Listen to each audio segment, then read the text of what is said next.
तो आज हम बात कर रहे हैं भारत के कानूनी इतिहास के एक बहुत बड़े बदलाव की। 16 साल से भी ज्यादा पुराने जो हमारे आपराधिक कानून थे, उन्हें पूरी तरह से बदल दिया गया है। इसका मतलब ये है कि अपराध और सजा को लेकर भारत की जो पूरी सोच है वो अब बदल रही है। तो चलिए समझते हैं कि इस नई भारतीय न्याय संहिता का असल मतलब क्या है। सोचिए, ये कोई छोटा मोटा अपडेट नहीं है।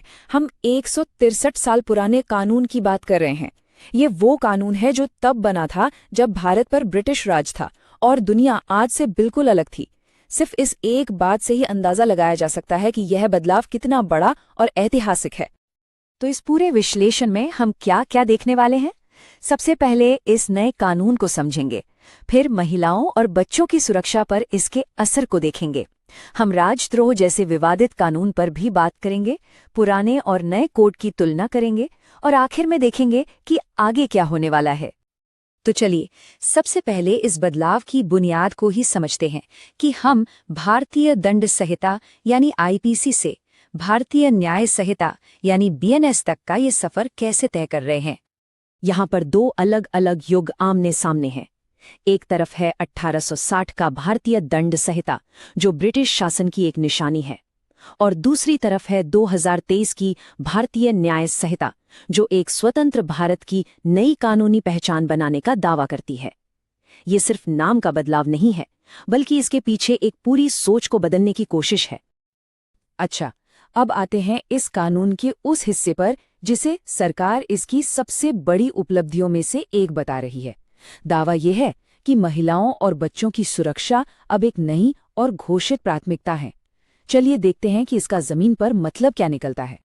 बीएनएस में कई बड़े बदलाव किए गए हैं। पहला तो ये कि महिलाओं और बच्चों के खिलाफ होने वाले अपराधों को एक अलग चैप्टर में सबसे ऊपर रखा गया है, ये दिखाने के लिए कि इन्हें कितनी गंभीरता से लिया जा रहा है। दूसरा, नाबालिग से गैंगरेप जैसे मामलों में सजा बहुत ज्यादा सख्त कर दी गई है। तीसरा, धोखे से यौन संबंध बनाना अब अपने आप में एक नया अपराध है। और सबसे जरूरी, पारदर्शिता के लिए अब बलात्कार पीड़िता के बयान की ऑडियो वीडियो रिकॉर्डिंग अनिवार्य कर दी गई है और सभी अस्पतालों को पीड़ितों को मुफ्त इलाज देना ही होगा। इसी कानून में एक बिल्कुल नया अपराध जोड़ा गया है, बीएनएस की धारा 69। ये उन लोगों को निशाना बनाती है जो शादी या नौकरी का झूठा वादा करके या फिर अपनी पहचान छिपाकर यौन संबंध बनाते हैं। इसका सीधा मकसद धोखे से होने वाले यौन शोषण पर रोक लगाना है। लेकिन यहाँ एक बहुत बड़ा सवाल खड़ा होता है। कानून का इरादा तो अच्छा है, पर क्या इसका गलत इस्तेमाल भी हो सकता है? कर्नाटक उच्च न्यायालय ने हाल ही में इसी बात पर जोर दिया है कि ये कानून शोषण को रोकने के लिए है, न कि असफल रिश्तों में बदला लेने का हथियार। ये बात दिखाती है कि असली चुनौती इसके सही इस्तेमाल में ही होगी। चलिए अब चलते हैं इस कानून के शायद सबसे विवादित हिस्से की तरफ, राजद्रोह। एक ऐसा कानून जिसे अंग्रेजों ने अपनी हुकूमत बचाने के लिए बनाया था और नए कोड में इसका जो रूप है वो एक बड़ी बहस का केंद्र बन गया है। इसका इतिहास काफी दिलचस्प है। 1870 में ब्रिटिश सरकार ने इसे स्वतंत्रता सेनानियों की आवाज को दबाने के लिए लागू किया था।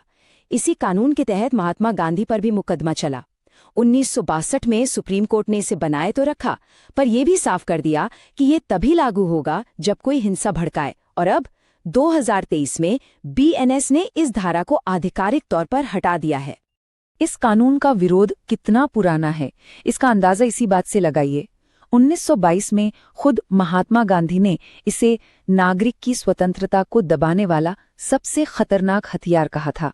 उनकी ये बात आज भी उतनी ही प्रासंगिक लगती है। और सिर्फ गांधी जी ही नहीं, आजाद भारत के पहले प्रधानमंत्री जवाहरलाल नेहरू भी इस कानून के सख्त खिलाफ थे। उन्होंने संसद में इसे एक आपत्तिजनक कानून बताया था और कहा था कि आजाद भारत में इसकी कोई जगह नहीं होनी चाहिए। तो असल में बदला क्या है? देखिए, पुराना कानून सरकार के प्रति असंतोष या डिसअफेक्शन जैसे एक बहुत ही अस्पष्ट शब्द का इस्तेमाल करता था। नया कानून भारत की संप्रभुता, एकता और अखंडता को खतरे में डालने की बात करता है। शब्द तो बदल रहे हैं, पर असली सवाल वही है, क्या कानून की नीयत भी बदली है? और बस यहीं से पूरी बहस शुरू हो जाती है। कई कानूनी जानकारों का मानना है कि ये तो नई बोतल में पुरानी शराब वाली बात हो गई। उनका कहना है कि नए कानून की भाषा भी उतनी ही अस्पष्ट है और इसका इस्तेमाल सरकार से असहमति रखने वालों की आवाज दबाने के लिए किया जा सकता है। ठीक है, तो हमने वैचारिक बहसों को समझ लिया। अब जरा इसके व्यवहारिक पहलू पर नजर डालते हैं। आखिर जब एक कानून जाता है और दूसरा आता है तो असल में सिस्टम काम कैसे करता है? ये एक बहुत ही जरूरी बदलाव है। कई जाने पहचाने अपराधों की जो धारा संख्या है वो अब बदल गई है। जैसे जिसे हम आम भाषा में 420 यानी धोखाधड़ी कहते थे, वो अब बीएनएस की धारा 318 है। इसी तरह बलात्कार और यौन उत्पीड़न जैसे गंभीर अपराधों की धाराएं भी पूरी तरह से बदल गई हैं। अब सबसे बड़ा सवाल, किस मामले पर कौन सा कानून लागू होगा? नियम बहुत सीधा और साफ है। अगर कोई भी अपराध 1 जुलाई 2024 से पहले हुआ है तो उस पर पुराना आईपीसी ही चलेगा, और अगर अपराध इस तारीख के बाद हुआ है तो उस पर ये नई भारतीय न्याय संहिता लागू होगी। तो हमने इस ऐतिहासिक बदलाव के इरादे, इसके विवाद और इसके व्यावहारिक पहलुओं सबको समझा। अब सवाल ये है कि भविष्य कैसा दिखेगा और हमें क्या याद रखना चाहिए। संक्षेप में कहें तो बीएनएस का मकसद न्याय व्यवस्था को आधुनिक बनाना है, जिसमें कुछ अच्छे इरादे साफ दिखते हैं, लेकिन किसी भी कानून की असली परीक्षा किताबों में नहीं बल्कि जमीन पर होती है। इसका असर इस बात से तय होगा कि अदालतें इसकी व्याख्या कैसे करती हैं और पुलिस इसे लागू कैसे करती है। तो आखिर में सवाल यही बचता है, क्या ये वाकई एक नए युग का आधुनिक कानून है या फिर वही पुरानी चुनौतियां हैं, बस एक नए लिबास में? इसका जवाब